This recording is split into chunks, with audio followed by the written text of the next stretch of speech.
نو ته به داسې کار وکړې چې صحیح مسلم به کولاو کې مسلم شریف په هغې کې به تا ته حدیث میلاو شي 2528 2528 په هغې کې لیکلی شوي دي چې حضرت قریب رضی الله تعالی عنه هغه داسې کار وکړو چې په یو کار پسې لاړی شام ته سیریا چې ورته موږ وایو سیریا ته نو اوس چې کله هغې شام ته لاړل دا مشهور حدیث دی نو هلته کې دوی میاشت ولیده تقریبا د جمعې په شپه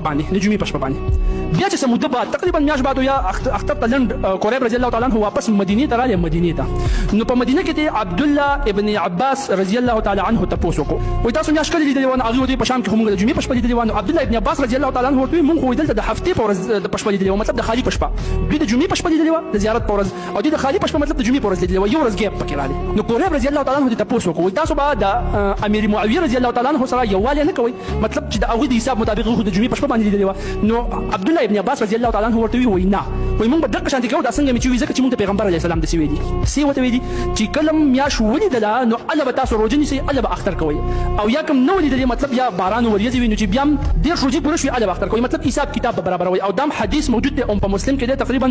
2498 کې موجود دی چې پیغمبر علیه الصلاة والسلام فرمایي چې کله میاشت ولیده اختر روژه کوي چې کله میاشت ولیده روژه کوي چې کله میاشت ولیده اختر کوي او که چېرته کې وریځې وي که نه نو بیا 10 روژې برابر کوي مطلب بیا حساب کتاب وکړي د روژې دپاره او د اختر دپاره صحیح ده نو عبدالله ابن عباس رضی الله تعالی عنه ورته دقه وي د دې مطلب دا شو چې د بل په لیدو سره چې په بل ځای کې میاشت ولیدلی شوله هغې سره ته باونډ نه یې چې د هغوی سره به ته روژه او اختر کې ستا د علاقې خپل حساب کتاب دی او هلته تا ته حکم دا دی چې دغلته کې چې تا میاشت ولیدله ستا خلکو میاشت ولیدله نو روژه که او که د اختر و نو اختر که او که چېرته وریځه و یا باران نو بیا حساب کتاب دا د حدیث نه ثابت دی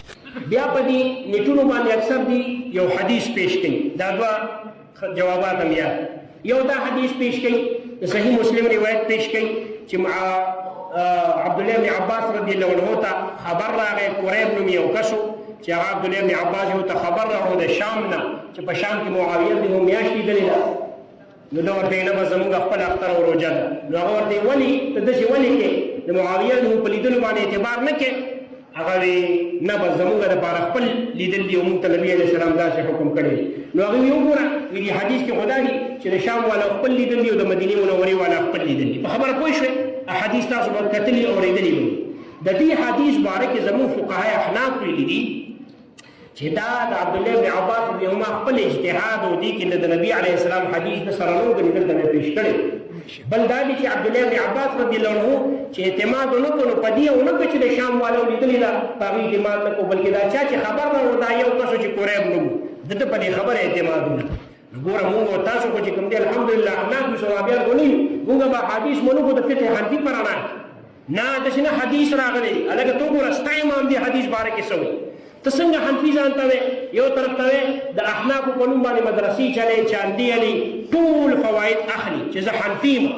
او بل طرف ته د خپل مذهب په خبره کې بیا حدیث پسې ځي نو حدیث پسې بځي خو ستا فقيه دې حدیث باره کې سوي زمونږ فقه حنفي د حدیث مخالف نه ده بلکې هغې حدیثو کې ګوري چې کوم حدیث قابل عمل دی کوم افضل دی چې عمل پرې وکړم دې باره کې ویلي چې دا د اجتهاد دی ځکه هلته په دې کې ګڼ شمېره حدیث موجود دي چې نبي علیه السلام مبارک ته د باندې نه صحیح بخاري کې یو روایت موجود دی جامع ترمذی کې موجود دی مستدرک احمد کې موجود دی داسې مستدرک حاکم کې حدیث موجود دی چې نبی علیه السلام مبارک په مدینه منوره کې د باندې نه یو کس د لرې نه راغی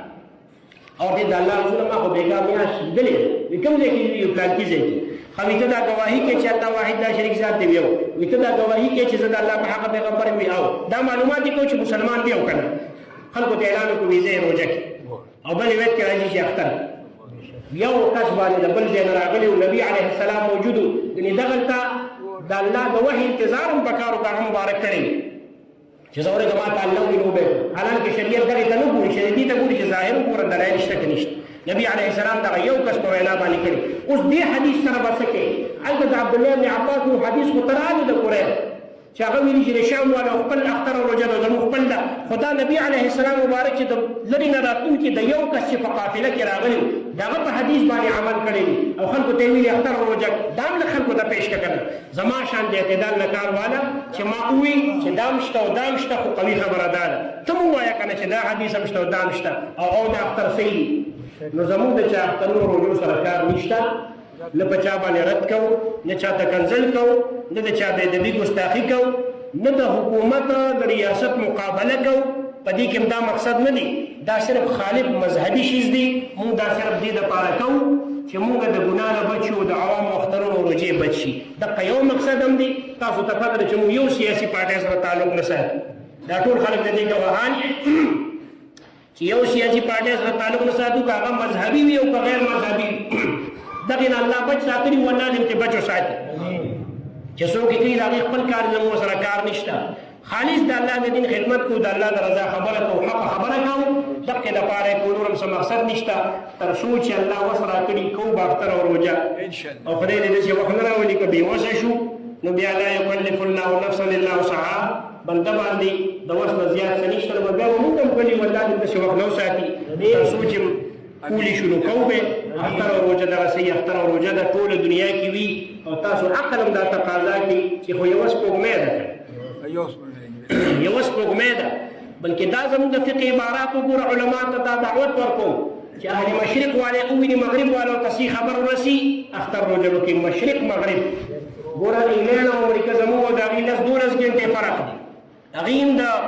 سعودي عرب او نورو ملکونو سره یې کوي. حالانکې زموږ په شریعت کې د اجازت شته چې د کومو ملکونو منځ کې 10-12 ګنټې فرق وي، نو هغوی دا دغه کولی شي، بدلولی شي. دا دی خو پوه شوئ. نو اوس امریکا، انګلینډ وغیره کې د سعودي نه خلاف کې بالکل شریعت ورته اجازت دی، ځکه د هغې او د دې د شپې د ورځې فرق، د پوره تاریخ فرق، خو چې 2-3-5 ګنټې کوم فرق وي هغې کې د اجازت نشته. په دې خبرې انشاءالله پوه شوئ. آخري خبره انشاءالله که نن ورځ نه وه که نه، نو تاسو به میاشت ووینئ ماښام چې څومره غټه ده انشاءالله. او په روژه کې مې لیدلې ده، چا لیدلې ده لاس پورته کړي.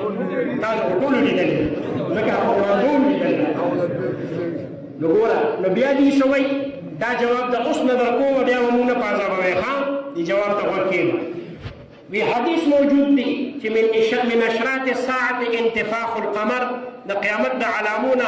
د سپوږمۍ پړسېدل، سپوږمۍ به غټې شي. او وی حدیث موجود دی چې نبی علیه السلام فرمایي چې د قیامت د علامونه دام ده چې خلک به میاشت وویني، او د یوې شپې به وي به وګوره دا د 2 شپو ده، وي د 2 شپې به وي به وګوره دا د 2 شپو ده. دا وایي که نه؟ دا حدیث شته. د حدیثو نه انکار نه کوو. الله دې د منکرینو حدیثو نه وساتي، او کوم چې دي الله دې تباه برباد کړي، لکه څنګه چې تباه شو. ګورئ، منکرینو حدیثو نه دې الله موږ وساتي. حدیثو نه انکار نه کوو، خو د فقه حنفي په رڼا کې الحمدلله د خپل علم د قرآن او د حدیث په رڼا کې د هغې صحیح معنا به موږ بیانوو، انکار به نه کوو. بالکل دا حدیث شته چې نبی علیه السلام فرمایي چې د قیامت د علامونو او د آخر زمانې نه دا دي چې میاشت به د یوې شپې ښکاري، به د 2 خلک وي د 2. دا شته. خو تاسو ته زه خبره کوم چې میاشت کله د یوې شپې وي، چې د څو شپې وي؟ پوه نه شوئ؟ چې میاشت د یوې شپې وي نو د 2 به ښکاري، چې د 2 وي نو د 2 به ښکاري، که د یوې به ښکاري، یا خو به د 2 ښکاري. دا تاسو دوکه کوئ. د تېره روژه کې چې د خالي په ورځ روژه وه، نو د خالي په شپه ټوله دنیا کې میاشت ښکاره شوې وه او که نه؟ نو اوس دلته د تپوس خو لږ وکړه دي، لکه اکثر مونږ تپوسونه کوي، مونږ له مړه شین که لږ تپوس یې دا وکړه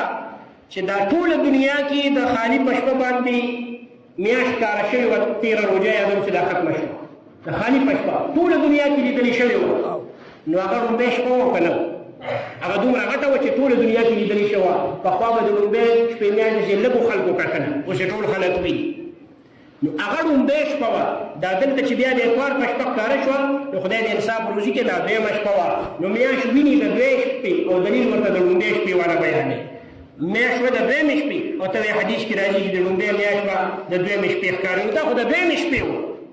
دا حدیث بالکل شته، خو دا د لومبۍ شپې ورځې کې دی. او مطلب دا دی که ټوله دنیا کې میاشت ښکاره نه شوه، ټوله دنیا کې ښکاره نه شوه، او یو ځای کې ښکاره شوه او غټه وه، نو بالکل دې مطابق دغه حدیث دی چې دا به غټه ښکاري، خلک وایي دا د 2 شپو ده. او که نه نوره دنیا کې دا ټول مسلمانان یې ویني، او ته یې نه ویني، په سترګو ړوند دي، او یې ویني خو ګواهان نه قبلې، لکه تاسو ولیدل چې په روژه کې هم قبول نه کړل. تاسو ته ښه پته ده، که نور سره یې د دې خبرو نه خو ښکاره خبره یې کړه. نو ګوره چې میاشت ټوله دنیا وویني، نو هغه لومبۍ شپه وي، او تا چې په هغه سبا باندې روژه نه دي نیولې، او په 2مه شپه ښکاره شوه، نو هغه د 2 شپو ده. د 2 شپو میاشت د څوک هم د 1 شپې نه وي. او هغه دا ده که په لومبۍ شپه ښکاره شي ټوله دنیا کې، نو بیا که غټه وه، نو هغې باره کې بالکل دا حدیث شته. دا د هغې خبره شوه، صحیح شوه. نور څه سوال خو نشته چې خبره ختمه کړو.